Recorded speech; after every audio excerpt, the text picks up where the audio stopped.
things I learned while working with Nancy in creating this model of success, we have an author success model we're about to share with you. And one of the things I learned from her is that she's absolutely brilliant at strategizing and getting clear on a personal vision and then putting that into action. So I hope you'll all take really careful notes. And we are going to invite you to come up to the mic and share and get an opportunity to really get some crystal clear clarity on your vision for where you're going with your book. So here's the beginning of the success model. I'm going to actually turn this on and try again. And where we're headed is success. And like Nancy said, what we're looking for is to get our message out, right? To be heard, to be understood, to have our stories told. And a lot of times, we're not, right? We have books that haven't been written. We have written books that haven't been published. And we have published books that haven't been sold. So this model is really about how do you get to the top where you have some significant success, where you go from at the beginning where we're actually funneling money into the production of our book and we're in the hole, up to the top where we're actually not just making money but making a profit. And on the other side of it, going from invisible, oh, this thing is just going to jump right ahead here, going from invisible to bestseller. Yeah, there we go. So from invisible to bestseller, from money in the hole to money in the bank, right? Now, many of us want to jump right from we've written our book, we've done all that work in our hobbit hole, we've produced, really given birth to this thing that matters, this expression of our creativity, of our greatest thinking, of our effort to design and organize the thoughts. We've given birth and we feel like we're done. Now we just need to go hire somebody to do the marketing and sales, right? Isn't that what we'd like to do? We'd all like to do that, but unfortunately, there are some steps to take along the way. We want to jump right to marketing and sales, but that is a huge, huge mistake. Really what we need to do is 3 critical steps that line us up to have tremendous success before we do the marketing and sales. And they've already popped up here. So they are alignment, positioning, and branding. We're going to get into a deep dive on exactly what alignment, positioning, and branding mean. But I want you to think about this. What would it take for you to spend just a little bit of time making sure that your alignment is exactly right, your positioning is exactly right, and your branding is exactly right before you do your marketing and sales? Now, you've heard from other folks here at this conference that the marketing and sales really needs to begin long before you're ready for publication, right? If you're writing a book or have written a book this year, and it's going to be published this year, are you doing the marketing and sales now? You better be, right? Before you take another step in that direction, though, it's really important to get clear on your alignment. So, how do you get from there to the next step? Well, it's, you can spend decades on do-it-yourself. We have a long, hard road, and we have the short, easy road. And decades of do-it-yourself would be the long, hard road. The other option is, of course, to get expert help. And we know that you guys are really smart and doing it the smart way because you're here getting expert help. So I want to applaud you. On the other side of it, we want to go from unknown to bestseller. So here's some critical thinking for you. The alignment is really who. The alignment is who you are and how that lines up with the who your market is. And when you get that right, you actually can reach your target market, your circle of influence. Your circle of influence, I'm just going to let the slides do what they do, and I'll just keep talking to you guys. So your circle of influence is somewhere in the order of 500 to 2,000 people. You get your alignment right, you're going to reach your circle of influence really well.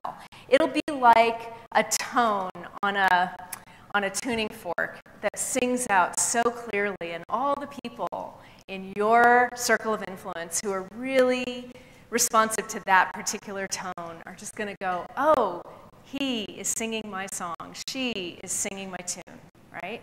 So getting your alignment right gets you that. Getting your positioning right sets them up to know what it is you have to offer. And now they're going to share your message and your promotions, not only within your own circle of influence, but also within theirs. And that's really how you start to make an impact. That is going to expand your reach, at least double it, up to 5,000 and more people, right? Your circle of influence plus theirs. You get your branding right now, your positioning and your branding right, and now you're not just reaching your circle of influence and theirs, but you're becoming known beyond that reach, and you're starting to reach 10,000, 50,000 people, and now you're well on your way to becoming a well-known explosion, a phenomenon, and that's what gets you up to the top of that ladder. So we're, in this talk here today, wanting to take an APB out on your success. And let's see if our slides will cooperate. Yep, nope, not exactly, but that's okay. APB on your success, alignment, positioning, and branding. So I'm going to define for you what alignment is. Alignment really starts with you. It's the essence of the spirit of who you are and how you show up in your book and how that overlaps with your target market. So yesterday, I had the great pleasure of working with Ty Wild, who is our zombie writer in the room. Ty's right back there. There he is, giving a little bow. So Ty told me when we were working together during Haley Foster's talk, he told me that he writes books about a young, powerful girl who conquers zombies, who defeats the zombies. So I asked him to explain to me, why do you write that? What do you want your audience to get from that? And as we peeled back what was really the you in his book, the you being Ty, what we discovered is that he has this deep reverence for women and girls. Turns out he's married, has 4 daughters and a beautiful wife that he's crazy about. And he's got this real reverence for young girls, and he wanted to write stories that would help them get their own power. And you see, do you remember Mara Pearl talked about theme and premise, right?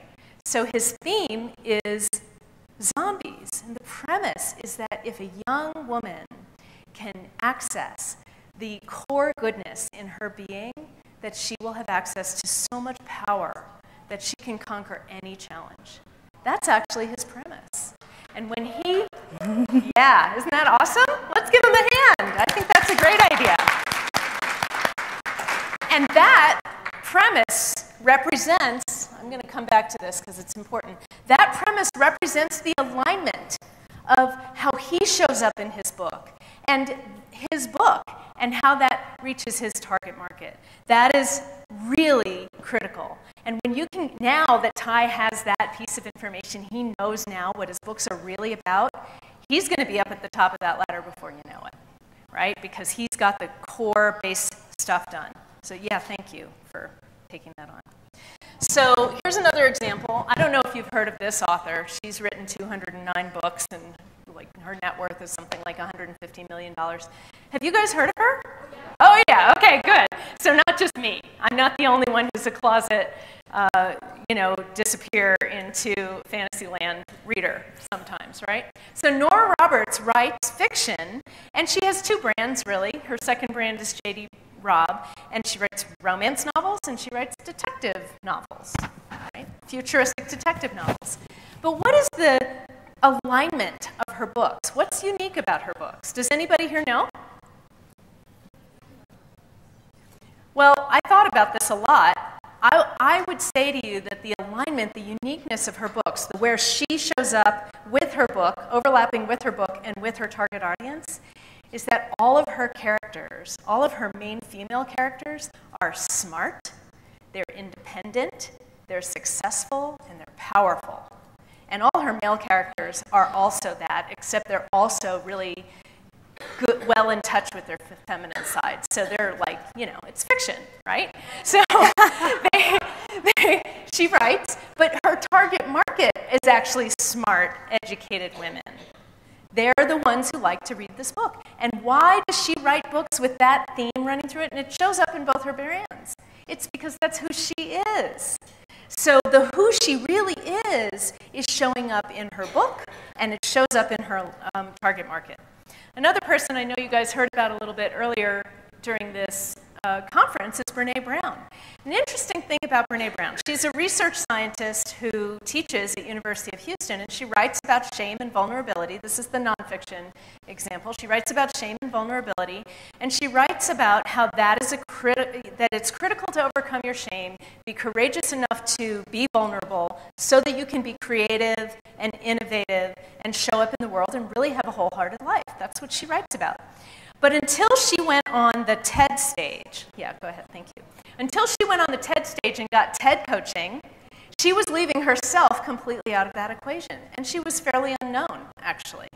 So when she went to the TED stage and she got the coaching from the TED coach to bring the you into her alignment, when she was willing to tell her own personal story about how she wrestled with having to chase away the shame demons, right? The shame gremlin, she calls them. When she did that, all of a sudden her alignment zinged and her success soared. She's had 10 million views plus to her YouTube video of her TED Talk, and she's been on Oprah and developed a whole new brand. So now we're going to do an exercise, and I am going to ask some of you to come up to the mic and share, so just be ready for that.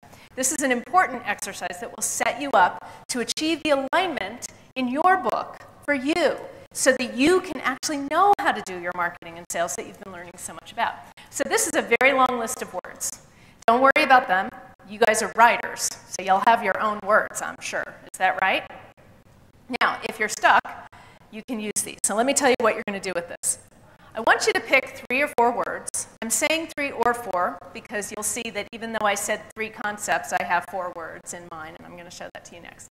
So 3 or 4 words that really describe who you are and how that shows up in your book and how that relates to what your target market is about. So Nancy, you talked about writing this incredible story about a Holocaust survivor. I was moved by that video on the first day, seeing him. My mother was a Holocaust survivor, actually. So I'm really excited to have you do this exercise and identify what is it about you that makes you want to tell this man's story. That's how you would do that. So I'm going to give you a couple minutes to figure that out. And while we do that, I'm going to just show you an example. This is a Wordle. You also heard about that earlier in this seminar. And the big words showing up here are the main words that appear in my branding, in my positioning. In my company, Focused Leadership Consulting, I actually work with individuals and leaders of organizations to pull out extraordinary leadership that allow them to bring leadership home so that they have really extraordinary lives, success at work and at home. And the principles are love, truth, and fierce ownership. And I would say those probably describe me pretty well. And they absolutely relate to what my book is about and what my target market is about. So go ahead and take another look at this list and see if you can pull 3 or 4 if you have to have a phrase like fierce ownership words out.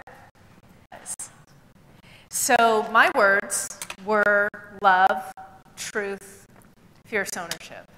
And a sentence that I would put down here would be something like, extraordinary leaders always choose love over fear, truth over hiding, and fierce ownership over blame. That's my message.